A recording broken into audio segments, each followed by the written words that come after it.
News Network Center, your reach out station. It's great to have you there with us. It's after dawn on NTA2 in Lagos. Let's meet yet another guest. He is Victor Fakunle, the Director, Human Rights Foundation, not-for-profit organization, non-governmental organization, and he's very focused about rehabilitating inmates. I think in Nigeria and elsewhere. Are you doing it around the world? No, right. Nigeria is the focal point for now, but who knows how far it will go. Thank you for coming on After Dawn this morning. Thank you very much. Oftentimes, many people who have NGOs, I'm curious as in what got it started? How did you start this NGO? Was it a planned thing? Well, it wasn't planned. Actually, I founded this NGO in 2002, and I was on a mission trip to a prison in Nasarawa in Kefi.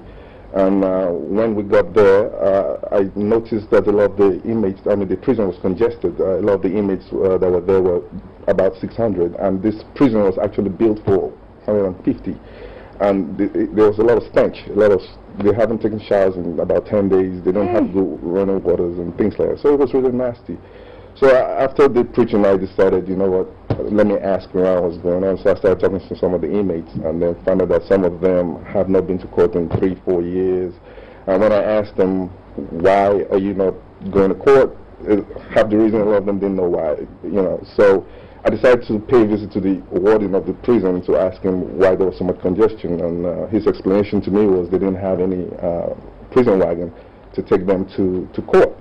And I found that very strange because I didn't understand how a lot of them got in there, because somebody must have moved them with some kind of vehicle into that prison. But nevertheless... Maybe they moved with horses. Yeah, maybe it was 1855, something like that. But at some point, so I decided to go to the park. I rented a bus, a Toyota Hiace bus, whatever it is. I brought it in front of the prison, and I told the warden that he should load them up. So we loaded so much prisoners, we had to lap them just to maximize on the space. And then we took them to courts, to a courthouse. Most of them were from courthouses in Yanya and all kinds of stuff in Zone 6, right, of Abuja. Okay. And when we got there, I spoke to the registrar. I said, look, we have some of these inmates. We would like to see some of their files and stuff. We now found out about 50% of them, there was no files for them, which I thought was even more catastrophic, because basically what you're saying is that these guys are locked up, but they don't exist. No records. They don't exist. They're ghost prisoners, basically, if you want to give them that name. So I decided to make a prompt idea to see the chief magistrate of the court and say, look, your registrar just told me that these guys don't have files. Personally, I don't see any reason why they should still be locked up. And she told me that, well, really, there's nothing she can do about it. Well, one of the things I've learned in this job is that I could have given her a piece of my mind that day, but I will go home. It won't have got you the results that you wanted. No. So in the end, what did you now do? Well, in the end, I found another judge who was in that same court for another case where we feel some of the inmates were in that court, and I gave that judge also the same spiel. And he, on the other hand, was in contrast to the chief magistrate, was very upset at it and couldn't believe that some of the inmates were there. And he asked somebody just for a piece of paper, he asked the guy's name, and just released some of them there. Action was taken immediately. Right. So the NGO was birthed. That's how the NGO started. That year? That very year? Okay, great. But I know you weren't always based here. So how was the NGO working without its director? Well, one of the things we did was, before I left, every time we bring the inmates to court, we found that the prosecutors were playing games with us sometimes. They always say the witness is not in court, we need to adjourn, So I had to speak up one day, wait a minute, because I'm feeling this van that's bringing these inmates. We're bringing these inmates here, costing us a lot of money, and we're working with limited funds. So you can't afford to be adjourning cases anyhow you want. So we all decided that, look, you guys need what we call like a prison day. Wednesdays is a prison day where the court does not take any other case from the street. That day is just meant for cases from prisons. So we come once a week. And so even with me not being around, that system was already in place. So they just kept taking them every Wednesday till today as we speak. Okay, but did you succeed in reducing the amount of inmates in that particular prison?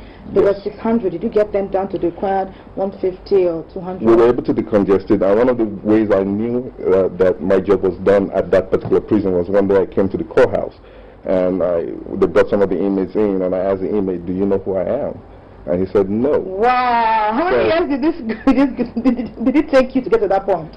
This was about the third year, by 3 years from now, 3 years after that. And he said, no, I said, when did you come to the prison? He said, just last week. So I thought, well, if you don't know who I am, then that's a good thing, because that means you didn't stay that long enough to know who I am. So that means you must be a new person in the prison. So that's a good I did my job. The work you did before the NGO was birthed, the work you're doing as the NGO is in progress is commendable, because oftentimes we are so taken in or taken on or taken aback by our own challenges. We don't look out to see that somebody may be having a worse time of it than we are. In fact, maybe our time is even good in comparison with what that person is facing. Yes. We want to commend you for that, because let me even ask you, the prison, is it supposed to punish people?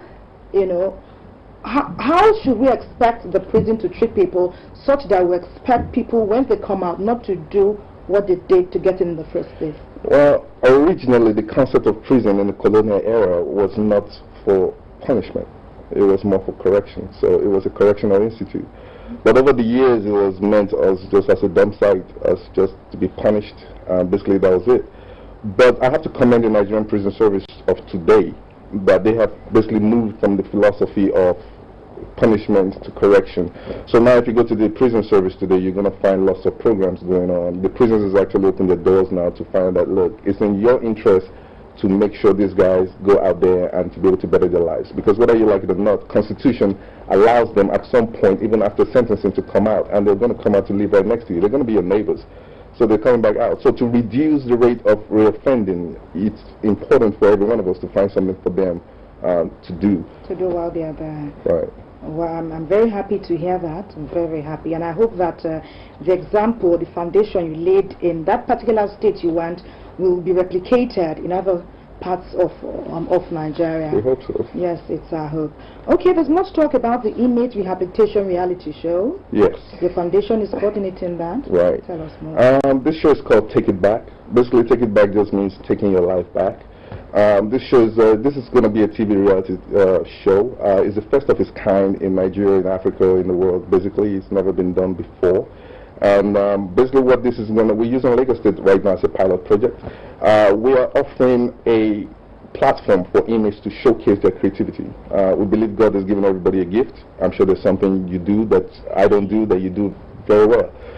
So we're not restricting any inmate to music or to whatever it is, whatever you feel you're doing. So all we're doing is giving you a platform here to showcase what you got. Now, we're opening this also to whether you're awaiting trial or you're a convict or whatever, even if you're doing life in prison, is open to. So it is for people who are in prison. Yes. That's the inmate system. Right. If you are in a prison, you are already eligible. Right. And Lagos is the pilot. Okay, Lagos is leading. Right, Lagos is leading. In quotes, okay, is in Lagos. Why did you pick the birthplace of your foundation? Why did you pick Lagos? Because right now we moved operations to Lagos in 2012, and one of the things we found out also that the Nigerian Prison Service in Lagos was very receptive to open up to new concepts. So when we went for the approval for this, we were glad that also the prison service also looked at it, because years ago you couldn't even go to the prisons with a camera or with anything like that. But today it's different, and we're hoping this also will for the first time we're humanizing the prison. There's a very high stigma of what prison is to a lot of Nigerians out there. I mean, it's in a subconscious way. A lot of Nigerians know the prison is there, but they don't really want to know it's there either.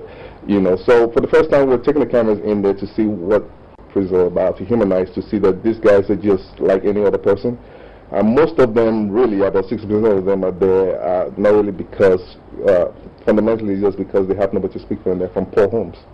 You hardly see a kid from a privileged home spending more than a week at the maximum, even when they've committed horrendous crimes. Right, unless you're friend of somebody in the political arena. Okay, so you are the voice for the voiceless. Yes. Okay, that's exciting. So it won't be like you're going to have a location to bring them to. You're going to go to where they actually are. Right. What is over and beyond the fact you know that they have talents, inborn talents, and you want them to showcase this, what is the end point? They now show these talents on television, then what happens? Well, one of the things we're hoping for is that if somebody will probably see you on TV and be able to pick up on that talent. Now, we got lots of businesses out there. I'll give an example for like music.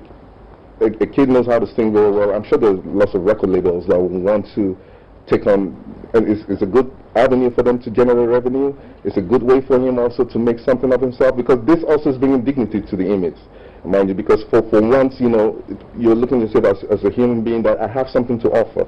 I also am part of the future of this country, and I have something to offer. So we're hoping that, like at the female prison at some point, there's a girl who's in there right now that I know that she does beautiful broadcasts, just like you're doing, but she does it well in pidgin. You know, so you could imagine if Wazobia or whatever wanted to hurt her and wanted to take her on. I mean, she does it really good. So I'm hoping. And then the last time we had a fashion show at the prisons, and where it was the image who designed a lot of the clothes for the runway, for a lot of the catwalk. And it was them too who participated in the modeling. Right. They made the clothes. They wore the clothes. Yes. Fantastic. Yes. So these are things we're going to highlight there. That, you know, these guys have a lot to offer.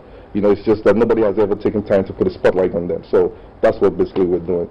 So basically this is a reformation, it's a behavioral change project, and at the same time we're bringing entertainment to the public, but also we're using this also as there are a couple of documentaries in between to showcase some cases of some inmates to show that this is not a place you want to come to. So as a place to tell the public that, you know, prison is not a place you want to be. This sounds just totally fantastic. It's a win-win for everybody. Yes. A win for the inmates, a win for Nigerians, also a win for you. Is it? What do you get out of this? Just satisfaction? Or you're doing God's work? Well, not just God's work. I mean, we hope we're doing God's work every day. But for us, we spend lots of money.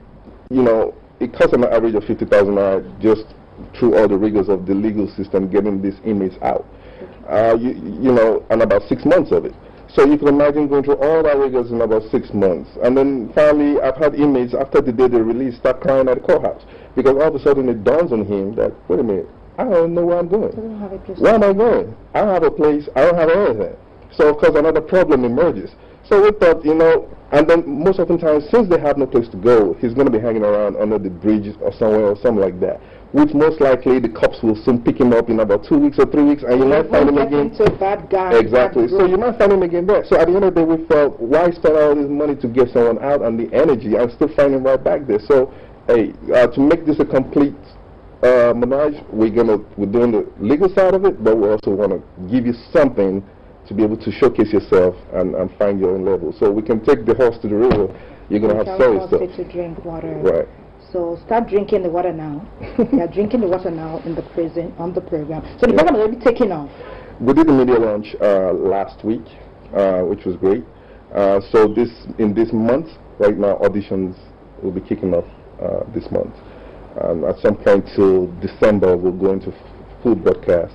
Auditions as in within the prison? Yeah, within prison. So we're going to go to... How many prisons are you looking at? There's 5 major prisons in Lagos. There's one in Ikoyi, there's 3 in Kirikiri, and there's 1 in Badagry. So all this means, so we have about 6,000 inmates basically to go through. Okay, and how many will be picked at the end of the day? At the end of the day, they're going to be a winner and 3 runners. Just 4 people? 4 major people. But if you understand about the show, it doesn't really mean about winning. Okay. Because if you look at the other shows that has come out and all things, you find that sometimes even the ones who don't win have a better career after that. Okay. So the main thing for us is giving you a platform to showcase what you got. Right. Okay. This is just the first. You know why I totally love my job? Because every day I hear something new.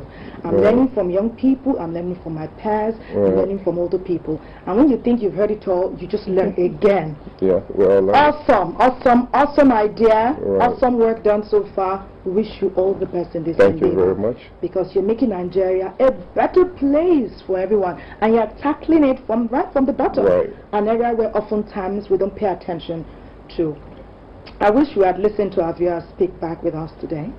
We thank you very much, Mr. Victor Fakunle, Director, Human Rights Foundation, and he's focusing on inmates, that's those who are in prison, those who feel they've been disgraced and rejected by society and family. There is hope. So come, work with him and take it back. The time is now. Wish you all the best, okay? From time to time, let's know how things are going. Yes. It promises to be awesome, no doubt.